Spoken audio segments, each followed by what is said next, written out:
आपको सीकर, जहां पर मूर्ति अनावरण कार्यक्रम में संबोधित कर रहे हैं सीएम भजनलाल शर्मा।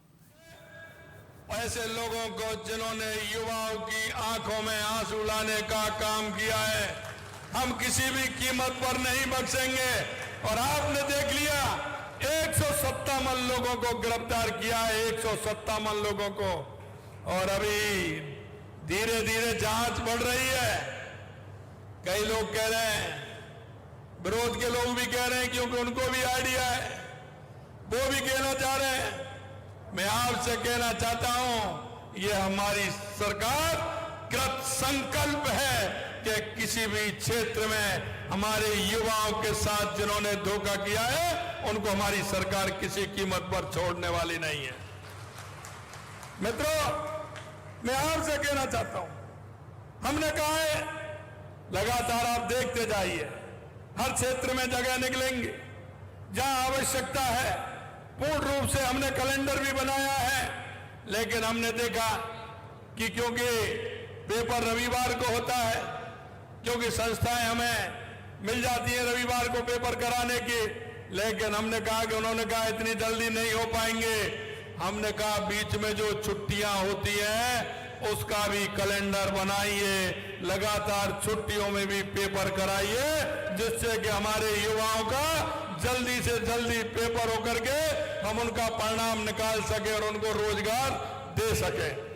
यही नहीं मेरे भाई और बहनों, आपने देखा होगा, अभी भाई साहब चर्चा कर रहे थे यमुना जल की, क्योंकि हमें पता है ये हमारा क्षेत्र ऐसा क्षेत्र है, हमारा किसान मजबूती से काम करता है और यहाँ का जवान सीमा पर लड़ता है।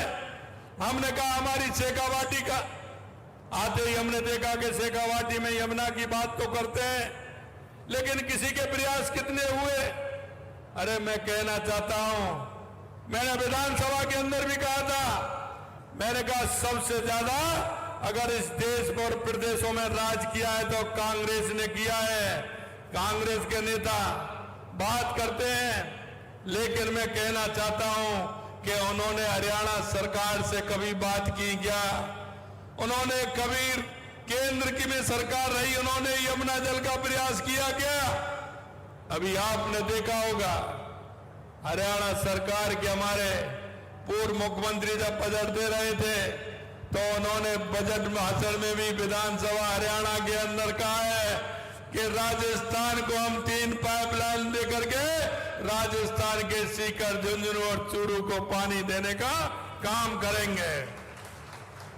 अरे आपकी भी तो सरकारें रही थी, कभी आपने कहा था क्या? हमने एमओयू किया है, अब वो कह रहे हैं कि 4 महीने हो गए। मैंने कहा नल की पाइपलाइन आनी है क्या? एक नल की पाइपलाइन आनी है क्या? योजना बनती है, बड़ी बनती है, बन रही है, आ रही है, आराम से चिंता मत करिए। जिस योजना का शिलान्यास मोदी जी करते हैं उसका उद्घाटन भी मोदी जी ही करेंगे। भाइयों बहनों, मैं आपके बीच में कहना चाहता हूं, क्योंकि मुझे पता है हमारे राजस्थान के अंदर अगर कहीं कोई राजस्थान को हर क्षेत्र में बढ़ाने के लिए, चाहे वो हमारा औद्योगिक क्षेत्र हो, चाहे हमारे पर्यटन का क्षेत्र हो, चाहे हमारे कृषि का क्षेत्र हो, उसके लिए पानी की आवश्यकता है। और हमने कहा कि ये वर्ष हमारा बिजली और पानी के लिए रहेगा। और आपने देखा है चंबल परियोजना से लेकर के, यमुना पानी से लेकर के, हमारा इंदिरा गांधी का नहर आती है उसके पोंग डैम को बढ़ाने से लेकर के, चाहे हमारी नर्मदा आती हो उससे लेकर के, चाहे हमारा माही डैम की सिंचाई की योजनाएं हो, चाहे देवास स्कीम हो, जो हमारा आधा पानी अरब सागर की तरफ जाता था, आधा हमारा इधर पानी आता था, लेकिन उसको भी रोक करके हमने उसमें भी टनल बना करके एनीकट लगा करके उस पानी को भी हमने इधर लिया है, जिससे उस पानी का उपयोग हम कर सकें। राजस्थान के अंदर अगर हम पानी की व्यवस्था ठीक प्रकार से करेंगे, बिजली की व्यवस्था अगर हम ठीक प्रकार से करेंगे, तो आने वाले समय में हमारा उद्योग भी बढ़ेगा, हमारा कृषि भी बढ़ेगा, हमारा पर्यटन भी बढ़ेगा। इसलिए मैं कहना चाहता हूं, इनको दर्द हो रहा है। आपने देखा सभी मंदिर जो हमारे बड़े बड़े हैं, हमारे खाटू बाबा के लिए तो हमने स्पेशल कॉरिडोर बनाने के लिए घनश्याम जी भाई साहब कह रहे थे 100 करोड़ रुपए। मैंने कहा ये तो पहला बजट है, 100 करोड़ रुपए का चिंता मत करिए। हमारे जो ये मंदिर हैं जिनको हम पर्यटन की दृष्टि से आगे बढ़ा सकते हैं, उनको भी हम, आपने देखा होगा लगातार हमने 300 करोड़ रुपए उनके लिए भी दिया है। खाटू श्याम जी के लिए हमने 100 करोड़ रुपए दिया है। और हमारे आगे जो हमारा पश्चिमी राजस्थान है, हमारा सीमावर्ती क्षेत्र है, जैसलमेर बाड़मेर है, उसके लिए भी हमने इंदिरा गांधी नहर योजना के माध्यम से, क्योंकि वहां पानी पूरा पहुंच पाए, पोंग डैम के अंदर हमारी 10 फुट खाली जो रहता था उसकी भी स्वीकृति के लिए हमने कहा है और जल्दी उसकी भी स्वीकृति मिलेगी। तो हनुमानगढ़, गंगानगर, बीकानेर, नागौर और जोधपुर और जैसलमेर को तो जाता है, लेकिन वो पानी बाड़मेर तक भी जाएगा, ये हम आपको विश्वास दिलाते हैं। हमने कहा बिजली के क्षेत्र में, अरे भाई हम जब बात करते हैं तो आप बात करिए ना, 5 साल में आपने कितना बिजली के नए संयंत्र लगाए। अगर एक वाट भी बिजली अगर आपने पैदा की हो 5 साल के अंदर तो आप बताएं। हमने अभी हमने उद्घाटन किया है 500 दिन 800 मेगावाट का हमने किया है। आगे आने वाले समय में हमने जो किया है 224 लाख करोड़ रुपए के MOU हमने किए हैं। 5 हमने हमारी कैबिनेट में भी पास कर दिए। आने वाले 2027 तक किसानों को दिन में बिजली देंगे और पूर्ण रूप से आत्मनिर्भर बिजली में राजस्थान होगा। बिजली खरीदेंगे नहीं, बिजली बेचने का काम राजस्थान करेगा, ये हम आपको विश्वास दिलाते हैं। हमसे कहा कि ये बजट, आपने जो बजट दिया है, ये तो ऐसा बजट दिया है क्योंकि वो हमेशा लुभावने वाला बजट और ऐसा बजट जब देते हैं जब वो चुनाव में जाते हैं।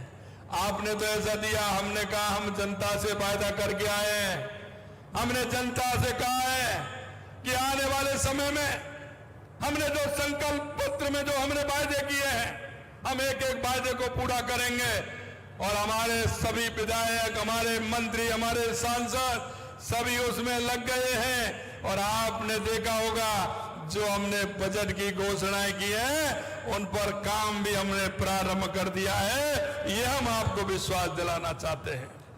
हमने जो बजट में घोषणाएं की है आप सभी ने देखा है। हमने नहीं कहा क्योंकि राजस्थान हमारा है, ये 8 करोड़ जनता हमारी है। हमने कोई भी विधानसभा ऐसा नहीं छोड़ा जिसमें हमने बजट नहीं रखा हो। आपकी तरह नहीं है, कांग्रेस के लोग करते थे, कांग्रेस के विधायक होते थे वहां बजट देते थे, दूसरे विधायक होते थे वहां नहीं देते थे। हम आपसे कहना चाहते हैं एक भी विधानसभा ऐसी नहीं होगी जिसमें हमने बजट नहीं दिया हो, क्योंकि हम 8 करोड़ राजस्थान की जनता के लिए काम करते हैं, आवाम के लिए हम काम करते हैं। भाइयों बहनों, मैं आपसे इतना कहना चाहता हूं, मेरे को सीकर का बताया है। सीकर में आपने देखा होगा हमने वीरों, दानवीरों, अन्नदाता और सरस्वती पुत्रों की धरती के लिए विकास के लिए जो पहल की है, हमने सरकार में बनते ही यमुना जल समझौता जैसा हमने कहा वो भी हमारा सीकर, चूरू और झुंझुनू के लिए है।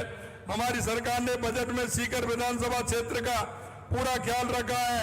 90 करोड़ रुपए की लागत से NH 52 रामू का बाद से NH 8 कुर्ली बाईपास सड़क से संबंधित कार्य कराए जाएंगे। यही नहीं, धार्मिक स्थल शाकंभरी के विकास के भी कार्य कराए जाएंगे। शुद्ध एवं स्वच्छ प्राणवायु के लिए अर्बन ग्रीन लंच की महत्वता को ध्यान में रखते हुए सीकर के विभिन्न नगरीय क्षेत्र पौधारोपण और पार्क के विकास भी होंगे। सीकर की ITI में 3D printing, internet of things, fiber to home, तकनीशियन, मल्टीमीडिया, एनिमेशन आदि से संबंधित आवश्यकता प्रारंभ किए जाएंगे।